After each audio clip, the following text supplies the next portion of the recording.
Hey guys, it's Don Davis here. I'm one of the co-hosts of the show, Supply Chain Secrets. And just giving you a summary, we talked about this in our last show that we were going to start off the show by just giving you an update of some of the things we talked about. And Bryan, if I miss anything, feel free to chime in here. We just want to give people the opportunity. Again, if they want to fast forward, shocking that people would do it, but just give you the opportunity if there's a topic that you're particularly interested in, we just kind of map that out for you. So today, on our show, we had Matt Marshall join us, and Matt is our new SVP of Commercial.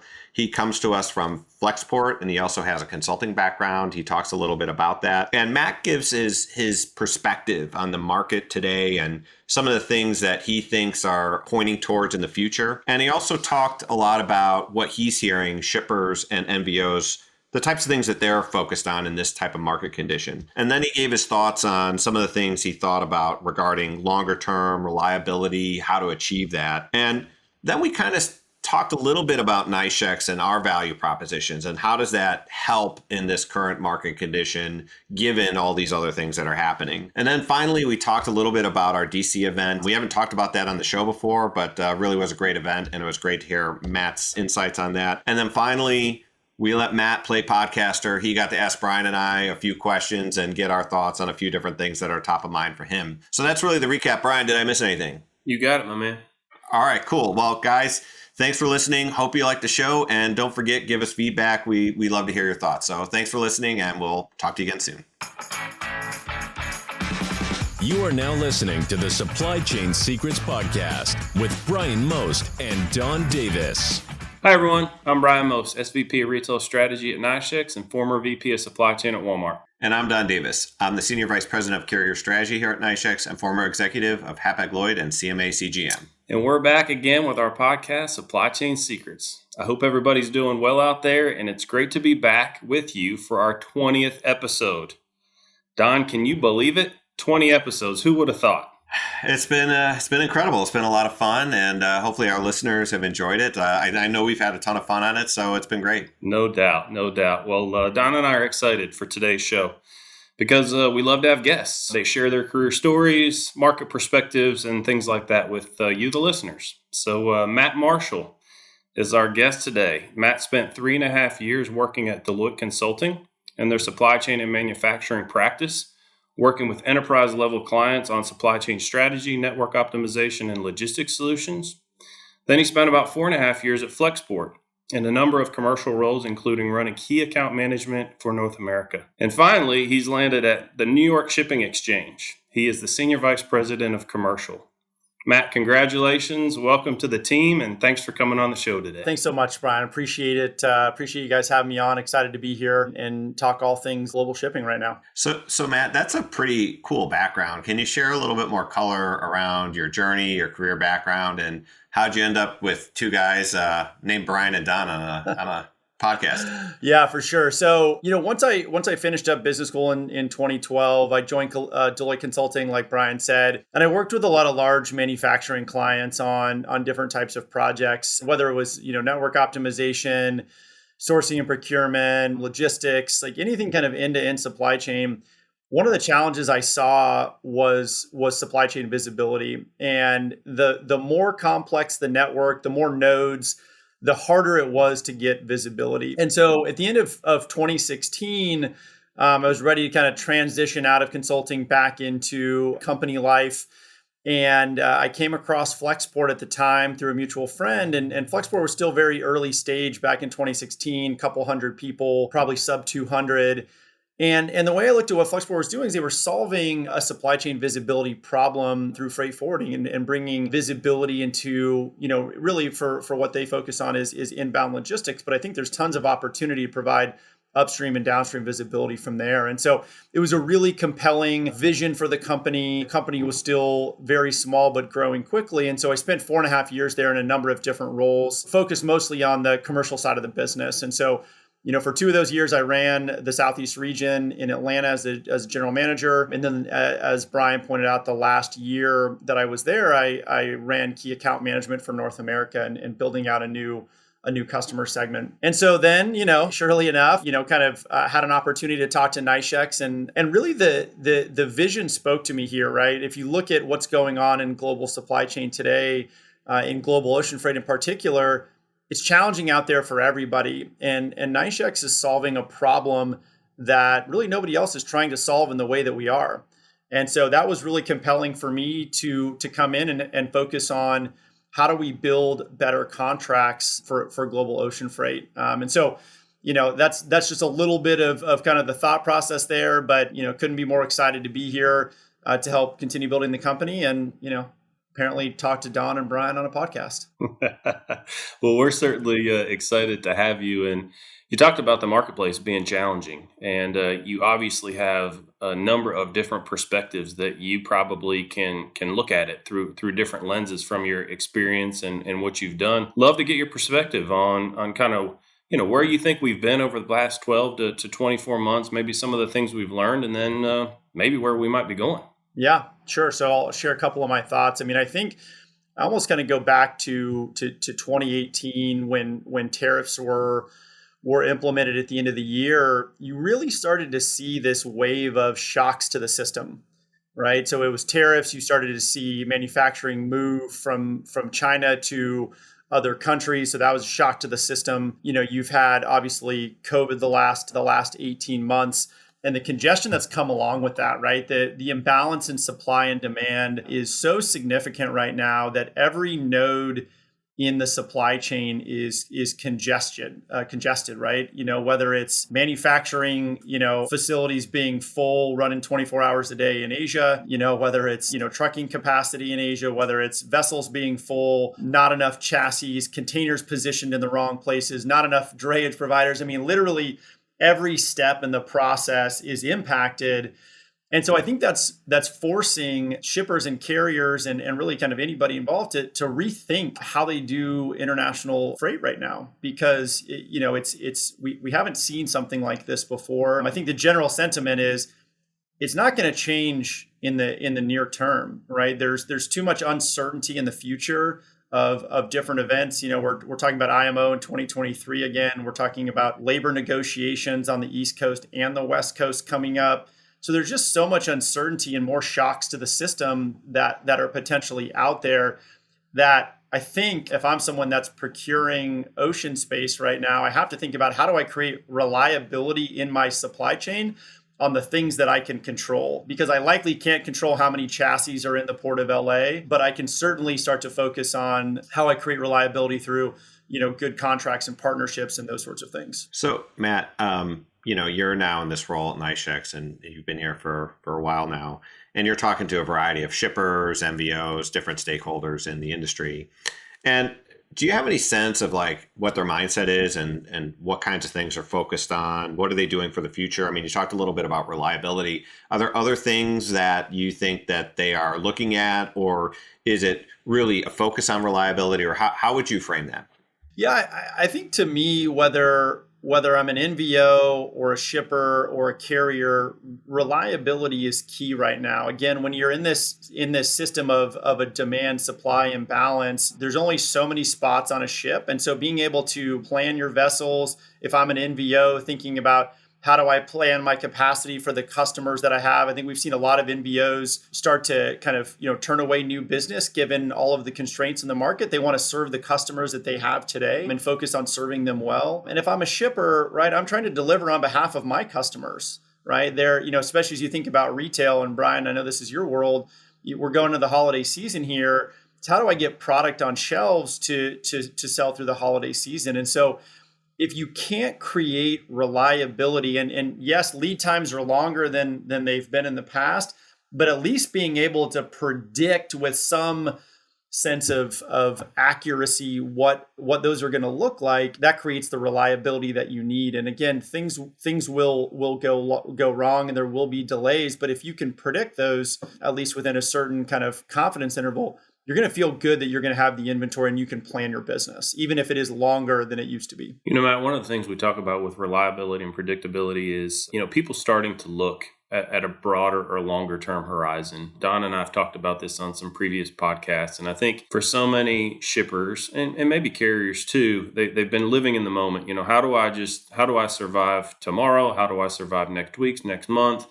And as you said, for retailers and a lot of importers, a big focus has been on the holiday season. But the reality is then you've got spring seasonal goods, then you've got summertime, then you've got fall. I mean, the whole cycle just continues to go. And this idea of saying, I can't live day to day anymore. I can't live month to month. And I want to try and figure out how I look at longer term reliability. I wonder, are you hearing that as well? And what are some of your thoughts on how maybe to achieve it? Yeah, no, and you do need to think longer term right now. And I think in general, we're seeing a lot of shippers just rethink where supply chain sits in their organization. And I think, I'm sure I don't have to tell you guys this, but historically, right, this is a cost center. You think about just-in-time inventory. How do I keep my inventory lean? Get it in, with just enough time to kind of turn it around and get it out to customers. You're now in a world where you're trying to get to some safety stock, even though it's hard, right? Given the challenges there. And so I think about this and say, I think a lot of shippers are just going to be rethinking their long-term strategy. And one of those things that we're starting to see emerge in the market is this concept of long-term contracts. And so, typically, especially as you think about the Trans-Pacific eastbound season, and that would start, call it February, March, typically with a May 1 effective date.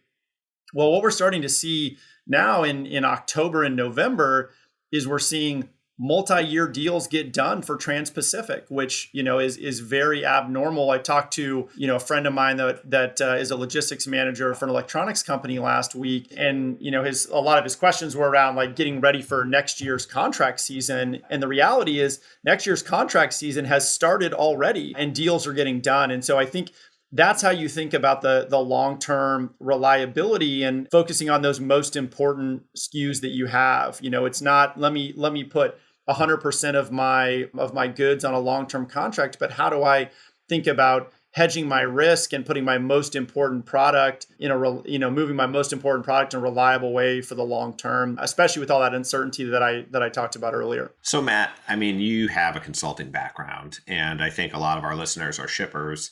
And given what you're talking about, there's multi-year. There seems to be a change in the normal contracting process. We talked about hedging risk. Like, what kind of advice would you give to a shipper today based on what they're seeing? And let's just assume that I've done nothing up until now. I've just been writing out my typical contract. And what kind of advice would you give them knowing what you know now? Yeah, I mean, I think you have to take a hard look and figure out what's most important to you. Is it cost? Is it reliability? Is it a mixture of the two? And figure out how you get your most important product moving in a consistent manner, right? And so, long-term contracts is one way to do that. At some point, the congestion will subside and your lead times will start to shrink again. When that will be, whether it's in 6 months, 12 months, 18 months, who knows, right? But being able to reliably get your inventory on a ship each week is critical. And so I would say there have been a lot of discussions around, on these long-term contracts, what do rates look like in 2024 and how should I think about that?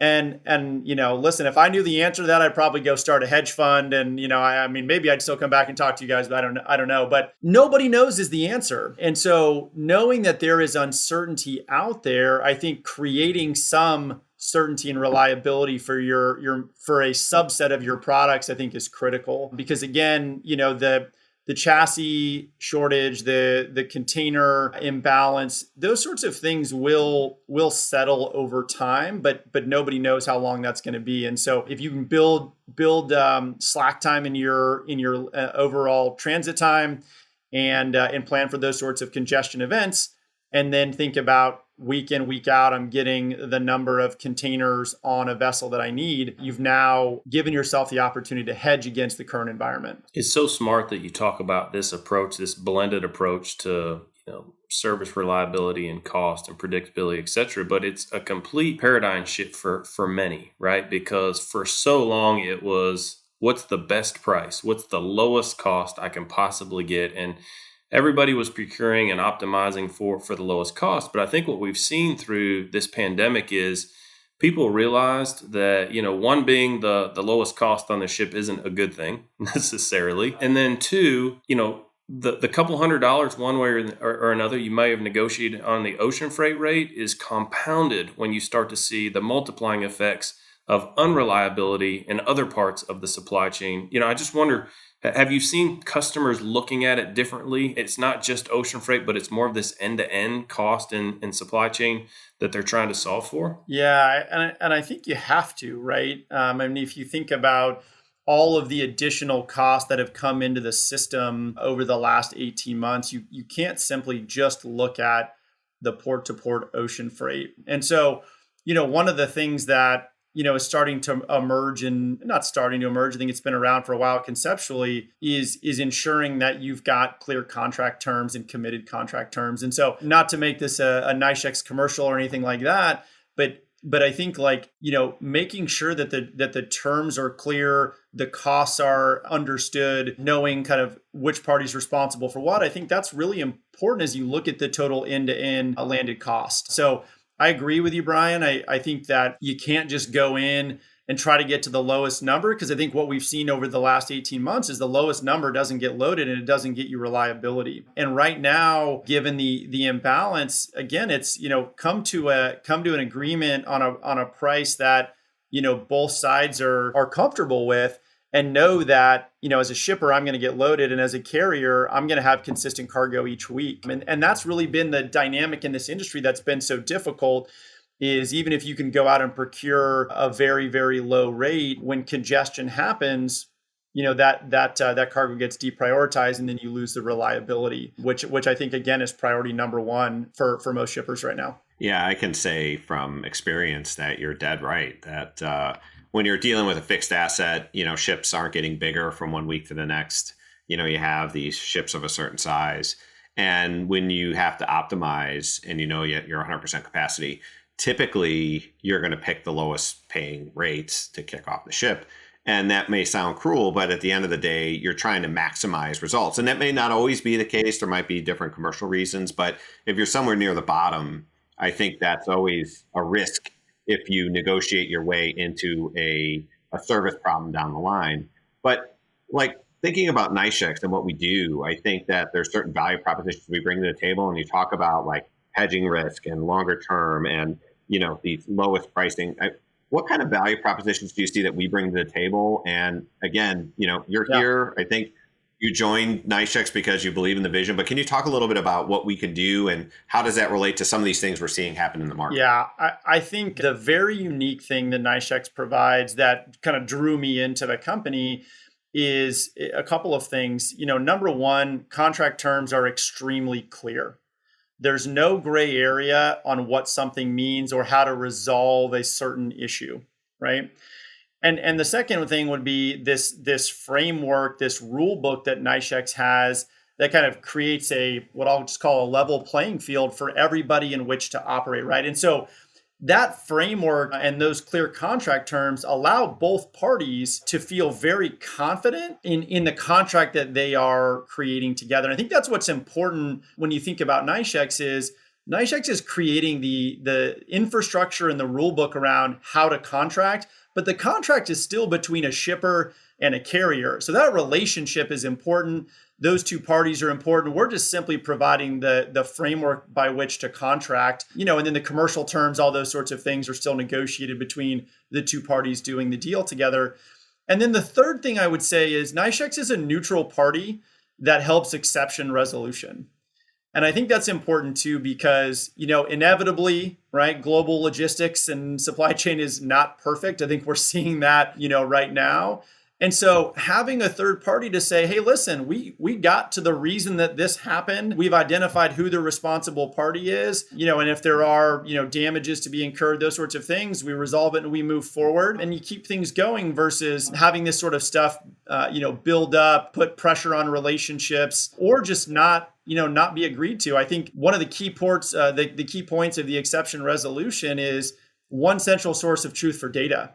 I think being able to have the data to understand what drove an event is really important. So I think those are a couple of things that will allow contracts to work effectively. And that to me is at the heart of what we're talking about is when contracts are ineffective, then neither party really wants to stick to those agreements. And so I think having effective contracts really is the key to driving reliability on the ocean freight side. One of the things, Matt, that you might have seen is that, even though there's this structure and there's this, clear alignment between shippers, carriers, NVOs, et cetera, there's still a ton of customization that can happen in these agreements. To your point, it's still between a shipper and a carrier. There's all kinds of customization that could happen. And then you brought up an important point earlier. You don't have to actually commit an entire contract for 100% of your volume. There's so many ways that you could apply these committed types of an agreement. And it could be on your most important SKUs. It could be on your most regular business. It could be on your seasonal lanes. And I just wonder if you think, from some of the members you've talked to as you've joined, are you hearing the creative ways that people are starting to think about using these contracts? Yeah, and you named a number of them, right? Whether it's a particular lane, it's consistent volume, it's a manufacturer you trust to have that output week in and week out. There's all different types of ways to think about the types of volume or product that you put on a committed contract like this. And so to me, it's wherever you have that consistency of cargo flow and product that you must have. I mean, we've seen shippers say, hey, I've got 4 or 5, 6 month projects that I know that I'm going to have inconsistent week in and week out volume. And so I think, figuring out how you can create some certainty and reliability on those sorts of things is important as well. So I think that's really the critical part is knowing where you as a shipper can deliver week in and week out, because that's the contract that you're signing is you're going to show up with your committed amount each week. And in turn, the carrier is going to give you that space that's been agreed to in those given weeks. So that part is what I think is most critical, is know where you as a shipper, you can deliver week in and week out on your commitment. And you've got to have reliable manufacturing behind that to ensure that you can meet those commitments. Yeah, Matt, that's really cool. And I realize we're like 3 NYSHEX employees sitting here talking about this. So people may look at this and be like, hey, I've only been here for like 6 weeks though. So I'm still fresh.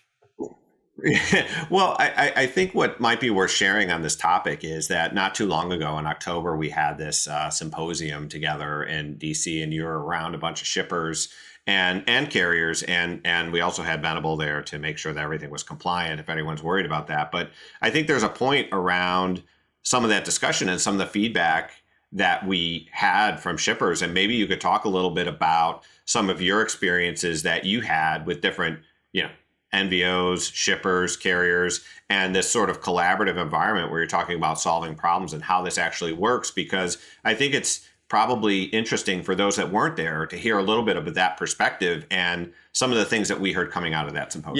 Yeah, I thought it was an absolutely great event. Obviously, it was a couple of weeks into me joining NYSHEX, but I mean, to your point, Don, we had shippers, we had carriers, we had folks from the FMC, we had congressmen, we had folks that are really involved deeply in global supply chain, and everybody was there focused on how do we try to solve the problem that we're all living in, because right now nobody's winning in the current environment, right? It's challenging for every party regardless of who you are. And so there was certainly a lot of interest in coming to solutions for how do we tackle these problems. And some of these are going to be, again, I say short term. I don't know what short term is 6 months or 12 months, et cetera. But this basically the root of this right now is the supply and demand imbalance, and that will subside at some point, but nobody knows when that will be. And so it's in this environment of uncertainty, everyone was trying to figure out, what are the things that you can do, right? Reasonably. And so, people thought about ideas like, hey, do we near shore, right? Well, that's hard, right? There's different implications of doing that. There's, committed contracts. We talked about that as well. It's, stockpiling inventory so you're not as susceptible to shock. So there was a number of different things discussed, but it's just top of mind for everybody to figure out how you operate in the current environment for as long as it's going to happen, because you have to plan your business from a supply chain perspective. You have to plan your business from a financial perspective, because rates continue to ebb and flow. And that's where I think, to your earlier point, Bryan, carving out some certainty and cost for a portion of your business is very smart. And then if you want to, kind of roll the dice on what rates are going to be in 23, 24, 25, keep some of your volume on spot, right? If you think that you can, beat the market, or you just you don't want to lock in a certain portion of it. So those were a lot of the discussions that were had at the symposium, Don. And I just thought it was one of the best events I've been to from an industry perspective, because you had folks represented really from all aspects of international logistics right now. Well, I tell you what, it was the same for me, Matt. It was just such a great collection of people, nothing competitive being shared, but everybody trying to focus on how do we make this better for everyone. And so hopefully we can do more of those. We got feedback that said it should certainly be an annual event. And I know we had some takeaways that we might be sharing, publicly about some of the initiatives we're working on. So very excited about that work too. So Matt, we've grilled you here for quite a period of time. This is a part of the show where if you want, you can turn the tables on Don and I, and if you have any questions you'd like to ask us, of course the tough ones Don takes, and I'll take the softballs. Yeah, no, listen, we can't let Don off the hook by any means. I will start with Don. I'm having a lot of conversations with NVOs and shippers that are very, very focused on, again, like we're talking Trans-Pacific. There's lots of other trade lanes out there that people are focused on. But what are you hearing from carriers on these concepts of long-term agreements? They've always been kind of pie in the sky in the past, right? And no one's willing to lock something in. But, again, on the shipper side, we're seeing a lot of appetite right now. What are you hearing from the conversations you're having with carriers? Yeah, it's a great question. And I think that there's quite a bit of momentum on long term. And there's also a lot of ideas around two-way commitments. And we're seeing a much broader adoption. You can see it in our results. But I think I always go back to, and I feel like I say this every show, but it's something that Rolf Haben Jensen said, which really sticks with me, which is that as a carrier, they move 240,000 TEUs a week. But they have to book 400,000 TEUs a week in order to carry that 240,000. And that just is littered with problems, right? You're just not really sure what's real and what's make-believe. You're not sure if this customer contracted volume and they're planning on delivering what they contracted, or are they just doing that to land somewhere they're expecting that 60% of my MQC is going to be real, so they're overestimating. And there's just all these inherent problems which have been happening for a long time, which gets to some of these issues we see today. So when it comes to like two-way commitments, when it comes to longer term, carriers want more certainty. And part of that's around longer term and saying, okay, we're going to contract, we're going to look at this for a longer period. We're not going to go to the lowest price. We're going to simply say, this is what our pricing is for the next 3 years or 4 years or 5 years or whatever it is. And we're going to agree on this piece. We're going to have more certainty around volumes. And I think there's a lot of movement in this direction because it just helps from a carrier side manage their assets better. It also creates more predictability for the shipper that they're going to have the space available. So to me, it's really, truly a win-win. So from a carrier perspective, there's quite a bit of interest. But I will say also that not every single carrier that's involved in head haul trades is interested in doing that. There are some carriers who are like, hey, listen, I'm just going to ride the wave. It's a strong market now. I mean, these rate levels are numbers I never thought I would see. I mean, 5 digits. I mean, we're well into the 5 digits, 20,000, 30,000.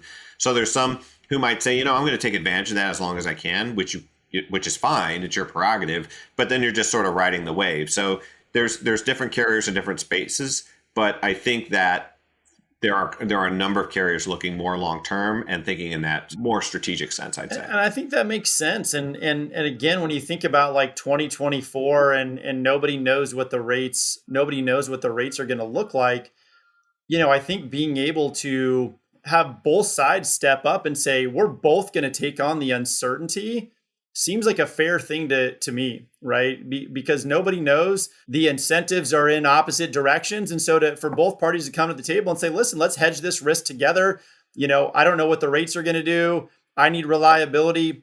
I think that's a really nice way to kind of enter into a long-term contract. Yeah. And Bryan and I have talked on other shows about being a customer of choice and partnerships. And, a lot of these things are thrown around in our industry about like partnership and there are times where that partnership word was used in a place where it's like, I think you're doing something wrong. I thought we were partners. And that could be a shipper or carrier saying that. And now you're really demonstrating that, like, look, I as a carrier am willing to think more long-term. You as a shipper are willing to think more long-term. We don't want this sort of transactional relationship. So by demonstrating that, I think there are a ton of long-term benefits for you as a shipper or you as a carrier to say, like, I'm willing to enter in this space and I'm not just going to be opportunistic and just look for the highest price, or conversely, if you're a shipper, the lowest price. I mean, again, there's you can take a position there, a portion of your business, and look at that.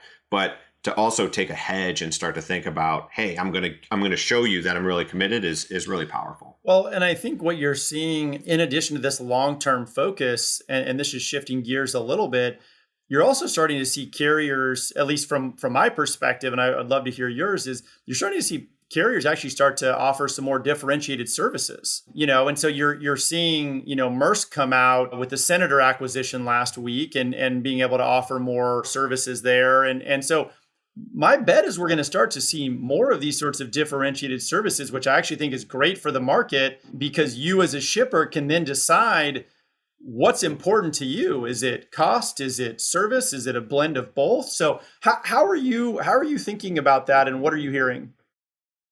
Well, I mean, I think there's been a lot of thought for a long time from a carrier side of, let's just look at small package as an example. So if you're talking like FedEx or UPS, you have like ground, 2-day air, next day, expedited services kind of things.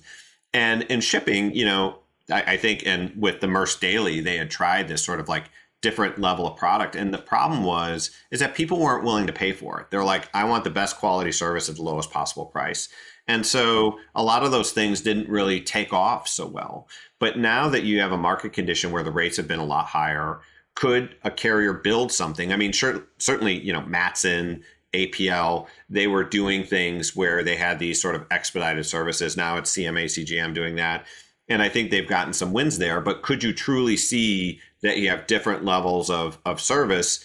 I think you can. And I think there's been enough change in the market that there's finally an appetite for that, because carriers can see like, oh, people are willing to pay for this. But now as a carrier, if I set this up, there's really value behind it. So I'm going to have sort of my regular service, if you will. But then if you need an expedited service to certain IPI points, I think carriers can really start to build that, and on a greater degree than you've seen some carriers do it on a limited basis. I honestly, I would love to see more of it. Like, as somebody, I'll make a little bit of a comparison to the airline industry here.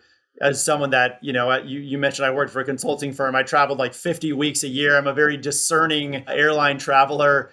But, if you think about what they've done over the last decade, now it's, main cabin, it's economy, it's premium select, it's first class, and you can decide what's important to you. And so if I think in the minds of like a, chief supply chain officer, I can choose what's most important for my business. Is it speed? Is it cost? Is it transit?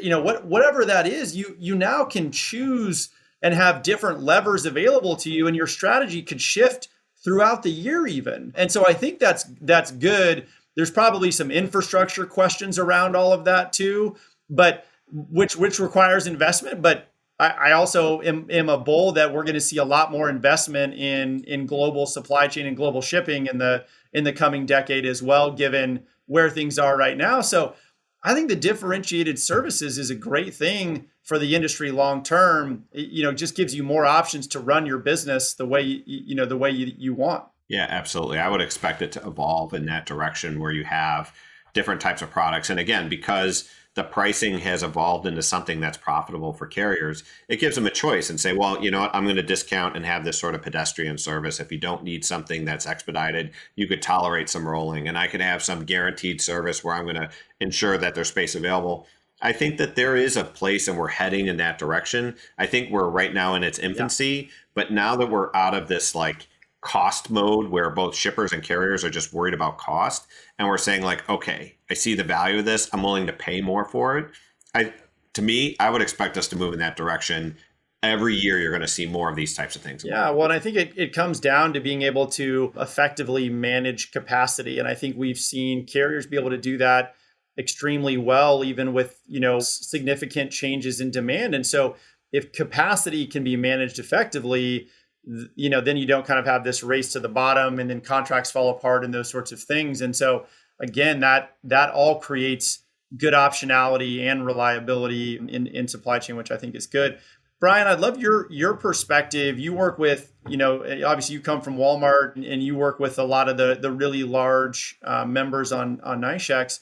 What are you hearing from them as they're thinking about their longer term strategies? Yeah, I would tell you, Matt, that some of these impacts that have happened through this disruption for the first time have actually been really quantified. You see it now in earnings reports, whether it's hundreds of millions of dollars of lost sales or expense that came to shorten profits. There are all kinds of impacts now from the supply chain that have been quantified, and the numbers are massive. And so this idea of saying, how do we now look at this true end-to-end type of cost? How do we bring in predictability and reliability? And if we have to make certain investments to do it, we're going to do it. So you're seeing large shippers invest in assets. They are investing in long-term charters. They're investing in containers. There are all kinds of things that some of these large companies are doing to actually secure their supply chain beyond what they've had today. And it's all in the name of reliability and predictability and controlling more of what they can. And because I think the impacts that they've seen to the bottom line, and most importantly, customer satisfaction, you've got a customer that has engineered a trip to your location or purchase something online for a reason. And if they show up and that particular product is not there, there's extreme disappointment. Same thing if you've ordered a product and it's supposed to come for a birthday party and it comes a week after the birthday party, it doesn't do much good. And so this idea of investing now in this for the long term is definitely what I'm hearing. But it's not just large shippers. So even the smaller and mid-sized guys are adapting, and they don't obviously have the ability to necessarily go out and charter ships or buy or lease boxes, but at the same time they can evolve and change at a much more rapid pace than some of these large guys. So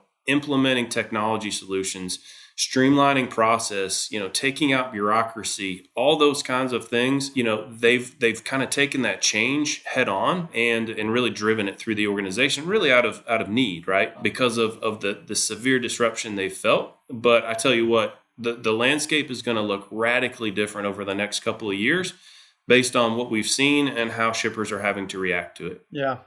One follow-up question in there, because you talked about quantifying end-to-end cost.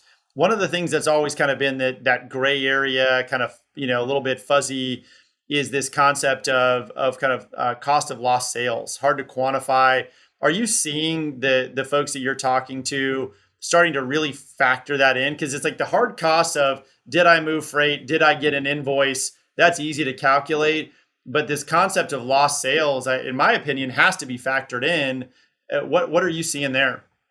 Yeah, I mean, a lot of these retailers have tracked out of stocks for a period of time. And so as we have continued to kind of evolve and go through this restocking effort, a lot of advancements have now gone into how do we calculate what this means in terms of lost sales based on our average traffic volume, each and every week, whether, again, it's online or in a brick and mortar store. And then even taking it further to that, to say there's actually a halo effect. So if I've gone in to buy one particular product, say it's a pet item for my dog, and it was a leash, the leash wasn't there, I'm disappointed. I might walk out and go somewhere else to get the leash, and I missed out on buying some dog food, a dog toy, and something else to go with it. And so it's even going beyond just that actual lost sale. The halo effect really multiplies those effects as well. Yeah. No, that's a great point. I hadn't thought through that, but I mean, that makes a lot of sense as you think about, again, the out of stock and the impacts of not having inventory on your shelf. So that's interesting. All right, Matt. Well, do you have any other questions for us before we wrap up the show? I don't think so, guys. I've enjoyed the time. Yeah, thanks a lot. It was a great show. We appreciate you coming on, and hopefully our listeners enjoyed it as well. Don't forget to rate us and review us and give us that feedback, Apple, Spotify, or wherever you find our podcast. So thanks for listening, everybody, and we'll see you again soon. Thanks for listening to the Supply Chain Secrets Podcast. Make sure to subscribe to the podcast on your favorite podcast network.